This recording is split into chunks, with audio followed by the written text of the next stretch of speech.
paths of yoga. In my last video, I had shared what I personally think spiritual enlightenment is. Now, in the process of your spiritual journey, yoga becomes a methodology or a tool that helps us accelerate ourselves in that very path. Now, what are these different paths of yoga that I'm talking about? The first path of yoga is the path of karma, which is the union of work with the divine. Now, when I say work, it doesn't mean work only in the space of profession, but it also means work in your personal life, in your community and social life. Even the act of thinking or the act of breathing, the eating, seeing, etc., everything constitutes what we call or what we know as karma. So essentially what it says is that we should take all of our work that we do, the work that we're doing in our office, in our business, in our home or in our society, mold it into an offering to the divine power and do it in the sense of sacrifice. Essentially is happening is that we are detaching ourselves from the action emotionally. Now you all would have read or heard of this very famous quote in the Bhagavad Gita that says that do your work in the form of a duty, but do not pay any heed to the results that work may bear. Now this path of karma yoga follows the exact same premise. If you see today in our lives, we are also somewhat influenced to a particular end outcome in everything we do. Today's hustle culture is also based on the same thing, that you hustle, you work 40 hours, 80 hours, I don't know how many hours in a week. That would show that you are goal driven, you are dedicated, you are always primed in a way that you would be anxious about what is going to happen next. Am I going to get laid off? Am I going to get X amount in appraisal? Am I going to, reach the targets that are given to me?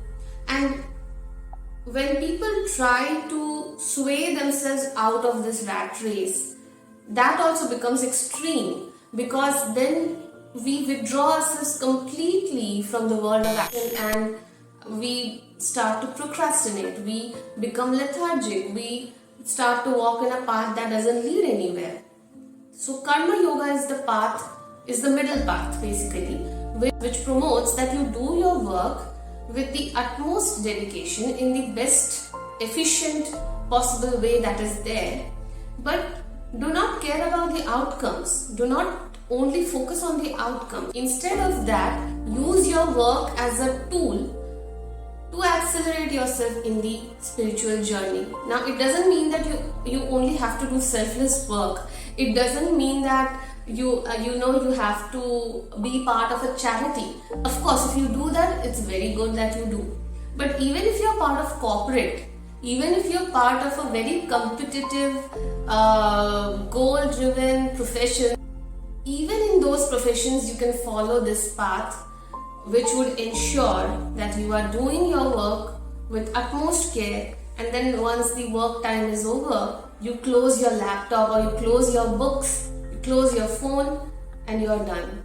You are not thinking about, oh my god, what's going to happen next. Now, the second path of yoga is the path of bhakti, which is union of heart with divine. Now, why does bhakti talk about the heart? Now, we often feel that we often see bhakti as a term, or bhakt in the Indian context as a term, to be very negative. Why do we see it as a negative, in a negative context? The reason is because we think that being a bhakt means that you follow something blindly. When you follow something blindly, you are turning off your consciousness and you may end up doing things that are very wrong for the society and for yourself. But in the path of yoga, bhakti means that you feel a pure, unconditional, selfless love for the divine. Now, there have been many people in the history, especially in the Indian history, who have reached the pinnacle of their spiritual journey through the path of bhakti. Someone who comes to my mind is Ramakrishna Paramhansa. Why? Because he used to worship Kalima, and he saw Kalima as his own mother, as the mother of the earth, as well as his own mother, in a very personal way. And he was so devoted to the worship of Ma Kali that there have been so many supernatural instances that he has experienced or expressed in the world. Now, when your central point of attention becomes a deity, or however you conceptualize God, whatever that particular divine entity symbolizes, you would also start to symbolize the very same thing. So it is said that whatever God you are worshipping, you start to imbibe those characteristics in your own self. That's how energy transfers from a non-manifested entity into a manifested entity. So it also helps you to withdraw yourself from the worldly pleasures which can lead you astray, which can create unnecessary desires in yourself, and your only soul burning desire becomes to be one with the God. And this one dominant thought drives you to continue on your spiritual journey. The third path is Raja Yoga, the path of meditation. I think that this is union of mind with the divine. Now, we all think that when we say that, yeah, I am on a spiritual journey, we automatically think that, okay, so you are doing meditation all the time. So meditation, as you now see, is not the only tool that will help you on your spiritual journey, but it is one of the most powerful tools. Why? Because, so see, we have all these senses, right? We see things, we hear, we smell, we touch, we taste, whatever things in our physical body helps us to act in the outside world. You withdraw those actions, you withdraw the attention of those sense organs from the outside world into the inside world. When you start doing meditation, you will realize that there is a world that lives inside you. And that very world, when is reflected outside, becomes your external environment. So when one realizes that, they feel that then it's just fruitless to think about the things that are happening around me.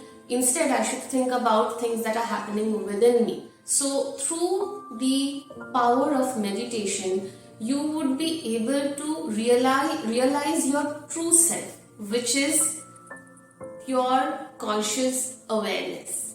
How does it happen? So when you are meditating, you will see that different thoughts are popping up from everywhere in your mind. But slowly and steadily, when we continue to do meditation, we see that these are like waves that are rising in our consciousness. So our consciousness can be like a sea, a stable ocean, and thoughts and feelings are waves that are arising and then submerging. So what you realize at the end of the day then is that all these things that are popping up in your mind are temporary. You realize its impermanence, and you realize what is permanent. Now the final path is the path of gyana, which I think is the union of intellect with the divine. Now you might think that, okay, I covered mind. Now what is intellect? Aren't both the same thing? Aren't these things synonymous? No. So mind has a habit of working on its own. So if you think that there is this Tesla car, right? The car that drives itself. So the Tesla mind is like that Tesla car. It can drive itself. And you are the driver who can steer it in a particular direction, who can give it a direction. You can either hold the steers and navigate yourself, or you can put it in your Google Maps and the car will go in that direction, or else the car will go haywire. It can go anywhere. So when that happens, when our intellect is clouded, our mind goes anywhere and everywhere. Similarly, our mind can lead us to different behavioral patterns. Diverging your intellect, when you're diverging your intellect from all these external conditionings that you have received and you are directing it to the divine, how you're doing it? Essentially, you're doing it through self-study, self-reflection. Now, a lot of people who are starting on this path, it may be difficult to self-reflect, because when you look inside your brain, inside your mind, it can be a horror picture, because there are so many things that you may have experienced that are unresolved. So it can be a very scary place to be in. In those cases, you can have a guru, you can have a guide, you can follow someone online, you can read books or documents that are written by people who are self-realized. Those will be your anchor, and they will help you step by step to go within yourself, to introspect whatever is clouding your intellect, clouding your judgment, and remove those clouds from that, so that you can be completely sound in your thinking. So this is it for today's video. I hope that whatever I've shared, my learnings of so many years of studying all these things, I hope that this adds at least 1% value to whoever is listening to me right now in this video. And if you found this video to be helpful, then please consider subscribing to my channel. Please consider liking this video, because of course it's going to motivate me to bring more such content on this platform. I'll see you in my next one. Till then, stay positive and keep your vibrations really up. Bye bye.